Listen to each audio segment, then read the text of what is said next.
So ayan guys, try natin kumain ng ating nilutong tapalang. So ito, sarap ito guys, try natin. Harap. Grabe. So for today's video, maglilinis tayo ng kaggu or tapalang. So may mga nakuha silang tapalang, so magluluto tayo ng kaggu at magkikilaw tayo ng kaggu. Ayan guys, medyo madami din nakuha nila. So yun na yung nakakuha nating laman ng tapalang, good for kanyan kinilaw. So ayan, yung mga masisipag na kumuha ng kaggu. Ayan. So yan, i-demo sa atin paano kunin yung laman ng tapalang. So talagang masarap pag kinakamay. Ayan, dapat kamayin talaga, no, para madaling makuha yung laman ng tapalang. So yun, nakuha na. So yun, ito naman yung isa, pinabrush kasi sasabawan natin. Ito yung laman ng tapalang. So ayan guys, binibiyak nila gamit yung kutsilyo yung tapalang para makuha yung laman.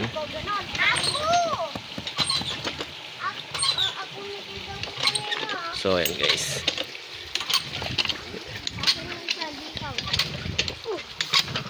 so by the way, dito pala tayo sa Dipudo ngayon. So ito na yung kakainin ni Juan, Queensley the Master, yung fresh oyster. Mahilig kasi sa fresh yan. Oh, sarap. May nilagyan na niya ng kalamansi pang paasim. Solid. So ano yung nilalaro niya, yung anong pangalan nito? Ano yan? Umang. Tapos English ay crab. Okay, anong Tagalog niyan? Ay, yung crab. Hindi, anong English nito? Hermit crab. Anong Tagalog niyan? Ay, Ilocano niyan? Umang. Ano sa English? Hermit crab. Hermit crab. Okay. Lagyan naman natin para sa sinabawan. Ayan, sasabawan natin yung tapalang. Ito naman ay para sa kinilaw.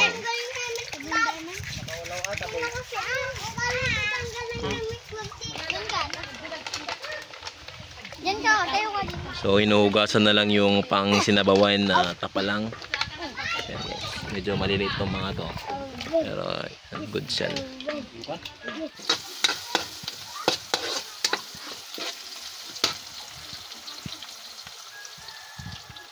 So ginigisa muna yung mga spices, bawang, sibuyas.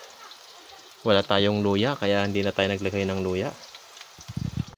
Konting bagoong, pampalasa. Stir muna natin yung mga spices, and then later pwede na natin ilagay yung ating tapalang. So our dish for today is sinabawang tapalang. Ayan guys, lagyan muna natin ng tubig, pakuloyin hanggang kumulo yung tubig na gagamitin nating sabaw.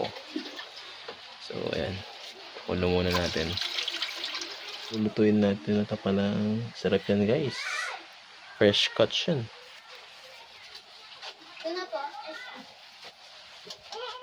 So gagawa tayo ng kinilaw na tapalang. So ito yung nakuha nating tapalang guys, yung kaggu.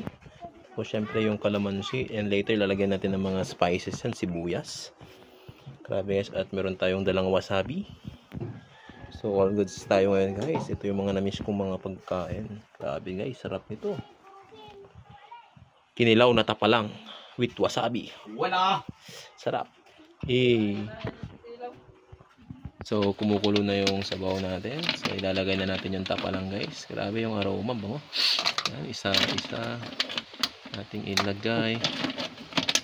So yung tapalang.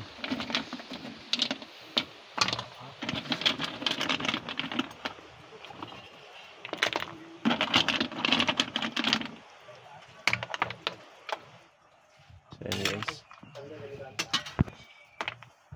May isa.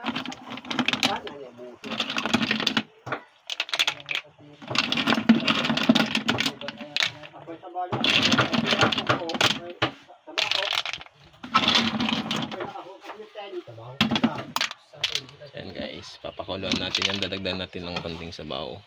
So, ayan. So tapos ko nang ginawa yung kinilaw nating tapalang. So may mga gumagalaw pa. Yan o. So grabe guys, solid.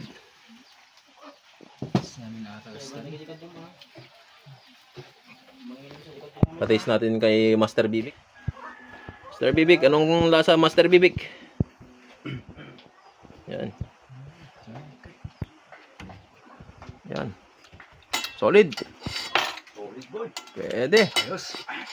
Yan, approve na kay Master Bibik yung ating kinilaw. So, hinahanap na lang yung partner. So, ayan. Open natin na yung ating nilulutong tapalang kung ano na yung kalagayan niya. So, ayan. Nag-open na yung ating tapalang. So, pwede na kainin yan, guys. So, unti-unti na silang nag-open.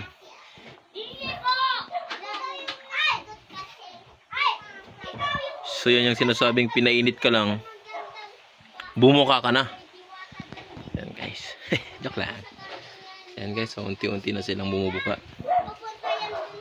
Bubuka ang tapalang. Sarap ka. So, yan yung ating dish for today. So, ayan. Try nating haluin. Yan, guys. So, madami na parang bumuka, guys. Ayan, no? Sarap yan, guys. Oh, yeah. So, bumubuka na sila unti-unti. So, pwede na natin kakainin. Ayan, in just couple of minutes, pwede na natin hanguin yan. So, pwede na natin kainin ulam for lunch. So, ayan, guys. So, ayan, guys. Try natin kumain ng ating nilutong tapalang. So, ito. Sarap ito, guys. Try natin. Sarap.